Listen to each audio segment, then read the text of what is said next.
numbskulls. I'm broadcasting. We are Masters Radio, an online community finding ways to enjoy and support the master artists who have created the soundtracks to our lives. We can show that the musicians on our platform will benefit from increased exposure, engagement, healthcare and other benefits, fundraising and growth opportunities, all that empower them to thrive. And today we welcome an amazing guitarist, Gary Hoey, with his new album, Avalanche, that he is now working on the road, and also on the road in November. He will be doing his 30 years of Ho Ho Hoey tour.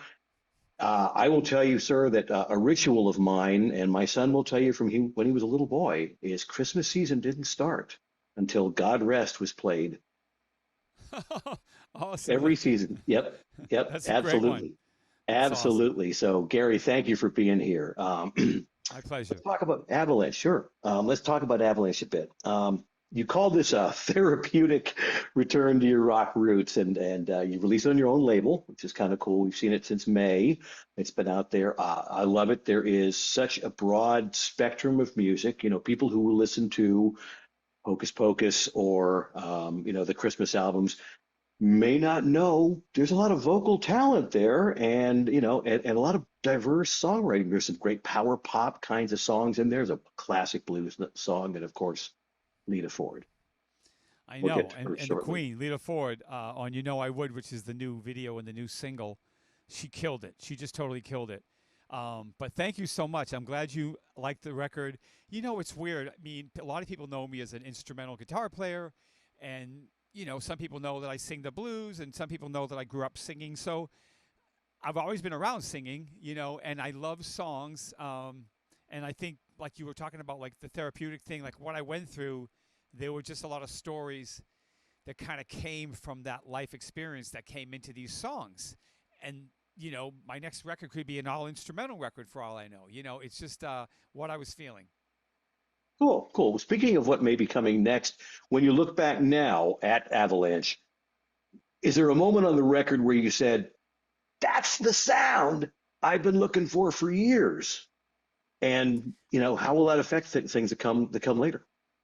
Yeah, I think you're absolutely. I can say yes, because it's weird. There was almost a sound in my head, that I was trying to get out, and songs like "Cold," I've had that idea in my head for a long time, but to sing "Left Out in the Cold," it's kind of a dark sort of subject, but yet that song has sort of a silver lining in it. Mhm.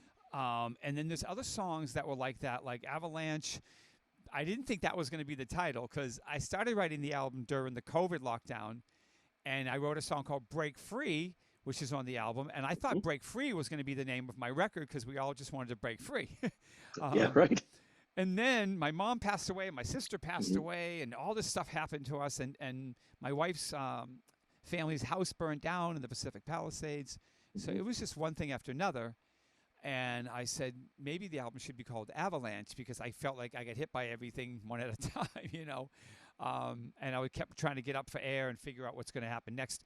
But we got through it. We're staying positive, and this record was something good for me, and I hope, other people will get something from it too. There's no denying that that's something for everybody. A Safe Place to Fall, really like that. Thanks. Summer's Here, right, which is the last cut in the record, at least as I see it Yeah. on Spotify. When I started up, I thought there used to be an old LP creation trick, and you produce, so you understand this, that if you didn't have the last couple of seconds filled, you get what they call a drop in. At least that's what they called it when I was doing it. Yeah. And I thought, this is a drop in, and then I heard the harmony between, I'm presuming, you and Ian. Yes. Yeah. Fantastic. Thank you so Fantastic. much. Well, that song, bro, that was like the end of a long road through the record, and then that was a breath of fresh air, a little sunshine, to kind of end the record, to say, there's some hope going forward. And me and my son shredding harmony together, I thought, this could be like where we're going to launch off from here, is create that father and son kind of thing where we can create a sound playing together. And that song, I mean, he took all the solos. His solos were just amazing to me, because the way he composed them, you know what I mean? Like he wasn't just shredding. They were almost like musical journeys. I was going to ask a little bit later on, but let's dive into it now. With watching him play, are there things where you're like, wow, you know, that's something that I didn't expect, and or is there, is he a chip off the old block, or are you getting a lot more out of playing with him? He's actually found his own way, which is amazing because when he was younger, he used to copy a lot of my songs and he'd come play live and he would always guest with a song or two. And then eventually I said, Ian, you should play the whole show. Just be in my band, you know? And so we worked that into that. And then now he just has his own style and he writes his own music.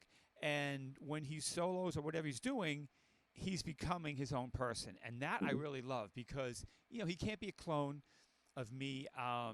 And his passion for it is what I really love because he just enjoys it. Yeah, and it seems to be something that is spreading, and it's not terribly surprising. We're in right now the time frame where really the second generation of those who created the classic rock era, you amongst the first generation, their kids have grown, and we're seeing them enter the fray. Wolf Van Halen. I'm at a loss for yeah, Don Henley's, not Don Henley's son, for Glenn Fry's son, Randy Fry. Um, Yeah, yeah. all these artists, Three Dog Night we've had on the show, and the son of one of the original members of the band is playing bass in that band. A second generation is Robin doing it. Zander. Robin Zander's Robin, son yes, has exactly, yes, yes. So there's so really many talented. of them are bringing their kids into it. When would have thought, and tell me if I'm wrong, when you were in your 20s, would you have thought if I ever have a kid, the last thing I'm going to do is just tell them to get in this business? Yeah, it's a crazy business. It really is. When you think about that, but the thing that I felt was, my son was a football player. So in high school and stuff, he played football, and that was his love, you know. But then music kind of took him over because I taught him since he was young, and I just said, you know what, I'm gonna at least teach him, even if he just plays around the house. Um, but then he really took a passion to it. He went to Nashville and studied some Belmont for a couple of years, Oh, okay. and so he learned some theory and he really applied himself. And I thought to myself, you know what I mean? Like if you owned a bakery or something, you might hope one of your kids would take over the bakery. Like Mhm. I've been able to build a franchise. I've been able to build a business because I've been doing it for Sure. 40 years. So I've been able to feed my family on playing music. It's been amazing. And so I thought to myself, if he does want to take over the business, I can at least walk him into it a little bit, and he's probably not going to have it as hard as I did, and Robert Zander's kid's probably not going to have it as hard as Robin did. We all Yeah. are. We've already beaten the road, so we know what to make them look out for. Hopefully, and we can also maybe open some doors for them. But they have to work hard. And I told Ian, you have to come through and be your own person because that's what people want. Yeah, yeah, I mean, you're going to carve your own path, and though the woods may have been knocked down by the first generation, there's still a lot of stumps in the way. And the other thing is, new trees have emerged, right? The business has changed. For example, you did this record on your own label, bringing back some of the creative control, where probably when you first got started in this business, you had to shop for a label, you had to find somebody to sign you, et cetera. Those days are gone. So some of the lessons that the older artists have learned may not apply, and there's probably nothing wrong with that because the world has changed in a good way for musicians. Some of them, though, are probably kind of tough. It's awful hard to make money selling albums, right? It's It kind of is. hard to make money on the road. So it can be tough to do that. And I noticed you've taken some steps in building out, like I said, your own production company. Uh, I see on your website selling merchandise, doing it, and of course touring does make money. But what would you advise somebody who, let's say, that 22-year-old musician, that hypothetical musician, who's not as up with somebody's son, getting into it? Yeah. What sort of things would you say, in addition to carving your own path, Yeah. look out for or push into? Absolutely. The thing you said it, when I was coming up, we couldn't just put out records, we had to use a label. But now the internet gives us that way that we can get music to people, and we can get it on the streaming sites, which will build fans. The royalty rate's not great, but at least you can build a fan that might buy a T-shirt, might buy a hat, might buy a ticket to the show. Mhm. So what I would tell young musicians is, um, make great music. First try to make the best songs you can make. Even if you didn't write them, you took some songs, you co-write with somebody, maybe do a couple cover songs. that's how I broke. I did Hocus Pocus by Focus. It was my first hit. And it was a great way to get people introduced to me and then maybe see if they like what I do. So a cover song is a great idea to get people into you. And then write some music your own. And then I think, get out there and try to build a fan base little by little, go out and play and open up. But the main thing is understanding that your fans are who you work for. So if you treat your fans with respect, even if you think, oh, I only have 10 fans, guess what? You're lucky you have 10.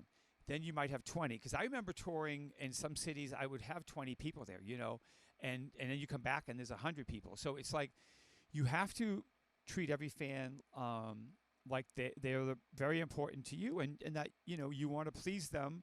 But you got to please yourself, because creatively, if you try to second guess what you do, you're going to fail. I always do things where I go, you know what? I'm really thinking that people are going to love this because I'm taking a risk right now.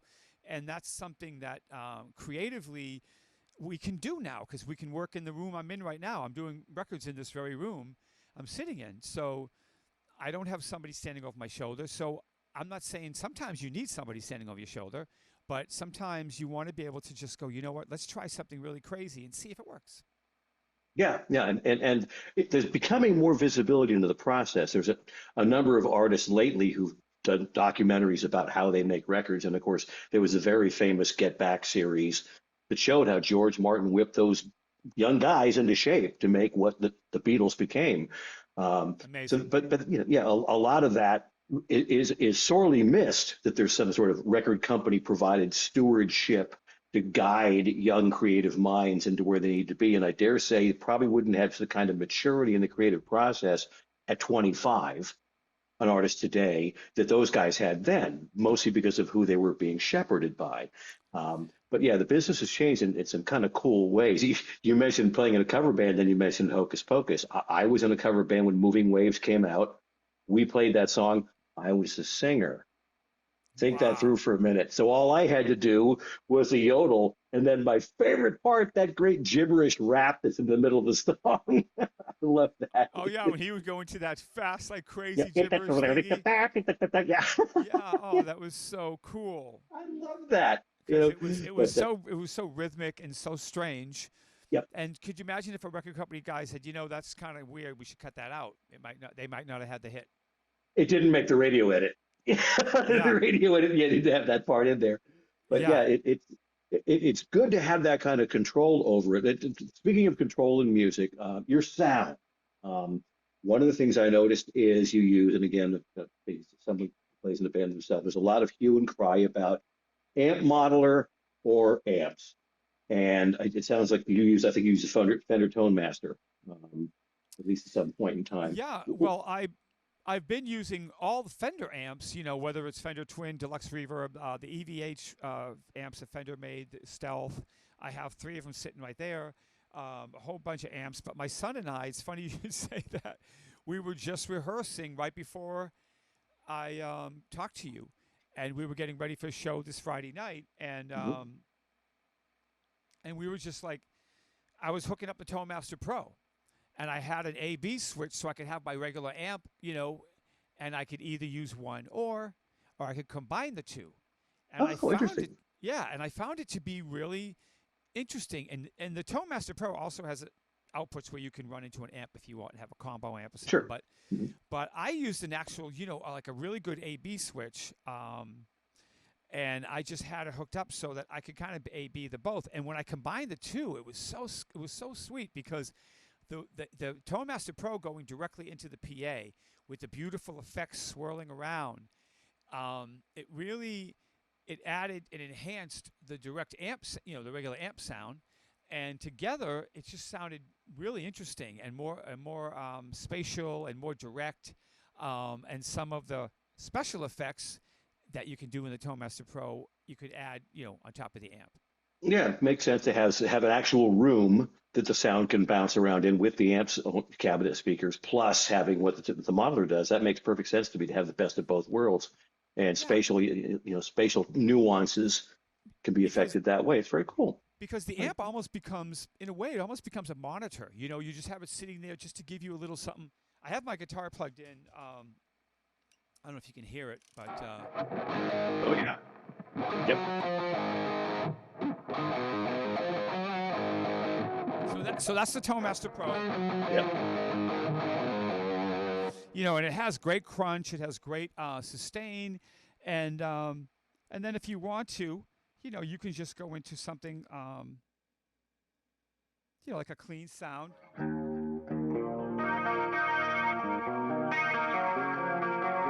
And it's just right there, and the switching is so smooth when you switch a sound. This is a deluxe reverb.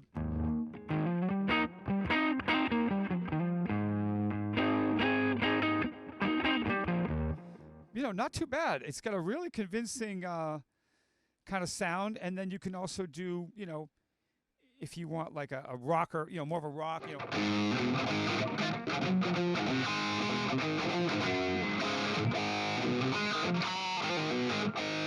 Sounds like a stack.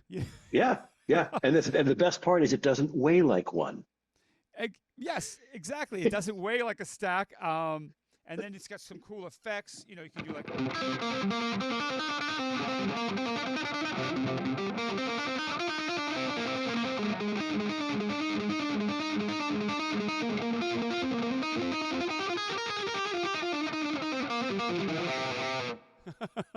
That's fantastic. So you guitar players who are watching this thing know that modelers like the ToneMaster Pro work, but they don't work nearly as well as putting in the years that you have to put in to sound like that.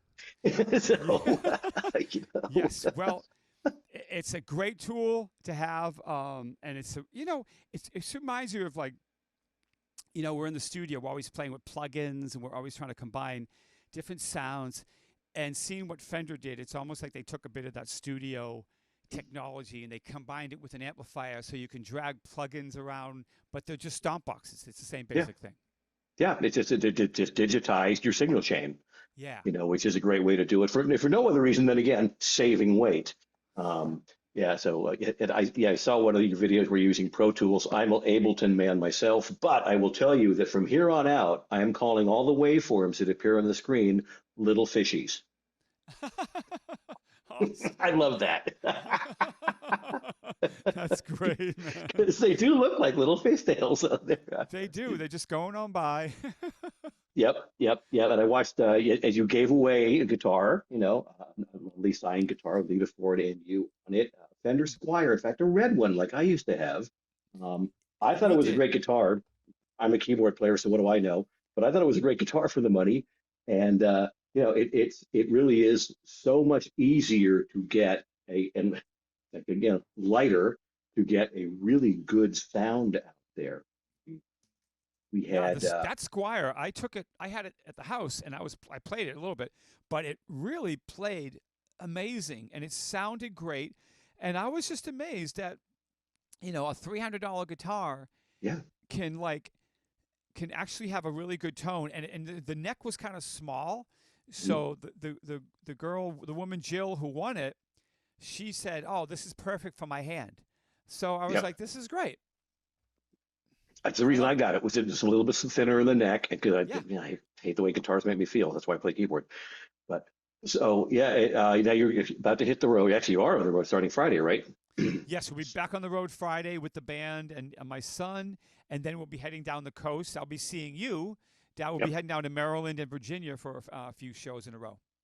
Yep, very good. So we talked a little bit about Ian and how he surprised you on the road in addition to his obvious music abilities that he's developed, as far as being just a great bandmate. I mean, he's got to kind of watch out because it is dad, but it's got to be something you go when you're bringing your children on the road. I was a little concerned, when I first took him on the road, like how is he going to handle it? How is he going to behave? Is he going to be drinking, when he became of age and whatever, And I'm seeing him. He doesn't even have a beer. Doesn't want a beer. Doesn't like the way alcohol makes him feel. So that's a good thing. Mm-hmm. And he's really fun to hang out with. He is just great because we'll go out to breakfast on the road and we'll hang out with everyone and just, he and I room together. So we're roomies and we get to hang out together. And as a father and a son relationship, we didn't get, sometimes I would be on the road when he was younger. I'd be traveling on the road, trying to make the money. And so we're kind of catching up with some lost times sometimes where I feel like we're together on the road. And he's a great band member. He's, if he has something to say, he'll say it, but he says it in the best way, and he's just a team player. I'm really impressed. That's cool. Yeah, it's a great. I mean, I used to say, and people weren't always sure what it meant when I say, I hope I raise a child, a boring child. Right? I don't want there to be too much excitement in his life of the wrong kind, you know? Yes, But yeah, exactly. You don't want a total wild man. that's right. That's right. Settle But down. it's got to be just a wonderful He's under thing to the be able to trailer do that. smoking weed. That's right. Yeah, that's right. Yeah, so here's paternity suits in 7 states. Yeah, right. Yeah, so You can't get okay, crazier. so you bunk with Ian when you're on the road. How about when you're on the ship? As I understand, you've got a cruise coming up in February. We're excited. Rock Legends Cruise is so amazing. We've been on year after year because I host the All Star Jam, which Mhm. is so amazing. And I get to, bring a lot of the celebrities and artists down to play together and create something unique. But we get our own cabin. Ian gets his own cabin, thank goodness. Um, and we get to hang out with the fans. I don't know if you've done cruising before, but it's a 4-day music event where you really get to see so many great bands that you might not get to see in that short period of time, and also enjoy yourself and vacation. I think it's great. Yeah, yeah, that's fantastic. So, what's it because you are closer to the fans, and they are tend to be a much more captive lot, literally as well as figuratively.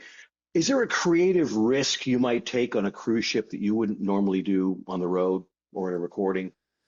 I mean, the thing with the cruise ship is, you play 3 out of the 4 shows. So you have one day off to hang out. And, you can either hide in your cabin and just, act like, you're Mr. Rockstar, or you can go to the buffet. You can go to the pizza at 3 in the morning, like I do, and just see the fans and hang out with everybody and become part of the gang because there's sort of a cruise sort of family, a cruiser family. So I like being out there mingling with everybody and just making it more of a family thing. And I find the fans sort of mellow out a little bit like that. If they see you enough, they like mellow out. And nobody really is like over bothersome. Honestly, Yeah, that's it's good a because of nice course they've vibe. got no place they can run. Yeah, so it's but Yeah, there's nowhere for us to run. So that's right. we Yeah. love hanging out with the fans, but people are very respectful, and I love that.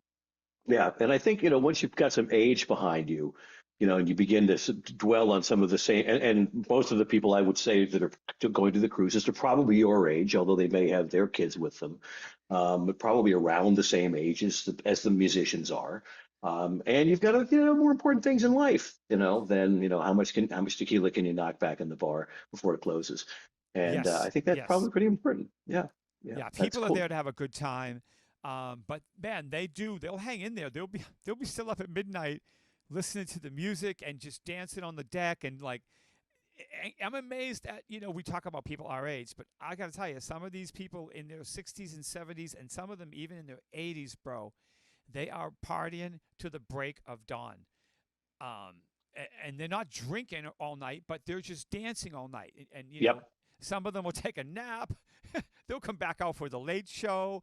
And I'm like, wow. I'm very impressed.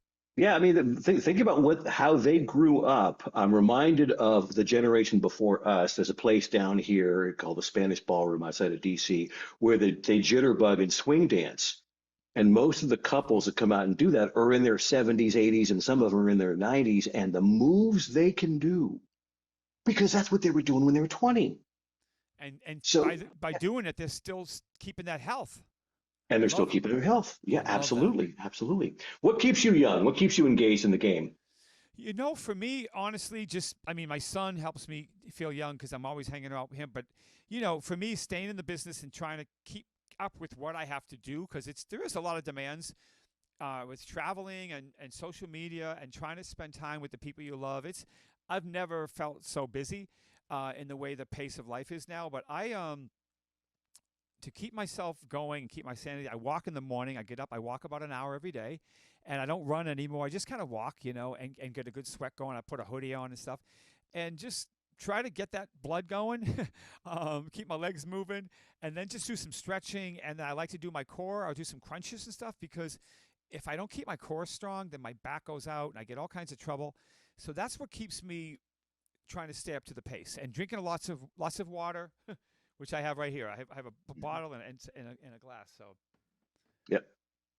Very good. So I have a small ask for you, which is if you could think of it, put together your running or your walking music mix. I'd love to listen to that. I bet that's some yeah, cool stuff. absolutely. I'll share that with you. And I was saying to someone the other day, Avalanche is actually a good walking album because it has a lot It of ebbs and is. flows. I was walking to it the other day and stuff. Just listen to it again. But that's a good one. And there's some other stuff I'll share with you. Very good, very good. So on the subject of sharing, we're really big as we're a community about fan engagement, getting artists and fans together in more ways than are usually possible. One of the things that's out there and it's not going to go away is how AI and music composition are coming together. And there is the potential, of course, for rife abuse, as there is with any new technology. But there's also the potential for, say, fans who really love what you've been doing all through the years, who put together a version of their Gary Hoey song of whatever kind and saying, man, he inspired me to do this kind of thing. And I thought, let's close that loop. Let's take those fans that are making music like this. And we've talked to a number of our artists who said yes to this already, so I'm not completely spinning the wheels. But let's put this back in those artists' hands and say, hey, if you like this, would you collaborate on it? If you heard something from a fan that sounded, good or different, and you wanted to be a part of it, would that be something that interests you? I mean, yeah, I think if somebody did something with it that I thought we could take it to a different place or expand on something, I'm always open to listen, man, because you never know if you're not willing to consider stuff, you never know what you're walking away from. Collaboration is the spice of life. It's what takes and elevates things. So yeah, I'm always open to hear. Well, pleased to hear that. So we'll delve into that and more in the future. But you're spot on in that just this week, we learned how powerful that is. Geddy Lee of Rush said his bass tech heard the amazing drummer who's been around. He's been playing with Jeff Beck and enabled something that there's literally a generation of people, well, almost a generation of people who could never have seen Rush play live. That's awesome. And they're going back out on the road with this new female drummer from Germany, I think. She's incredible. She's not Neil Peart. Nobody's going to be like Neil Peart, but that's Yeah, okay. yeah, But it took somebody, hey, I heard this person do this, and I think they'd be a good fit. We're seeing that over and over again in this massively connected way. And I think one of our jobs as a community is to put those things together. So, yeah, we want to, hopefully it'll be something next we work on. yeah. Lita Ford. Let's talk quickly about her. We only have a couple of minutes left. First of all, fantastic job, as you said. She's quite the musician in her own right. It leads me to the question: in coming together with that song, were there moments where you sort of like, and then something about one or the other of you said, you know what, this ended up making a great record because often kind of creativity is forged. You Yeah. know? Yeah, Ford with the Forged. With Ford. You know what? That was a song that I wrote for Lita a while back, and it had been sitting around, and I wanted to release it, and I wanted her to sing it, but the stars did not align.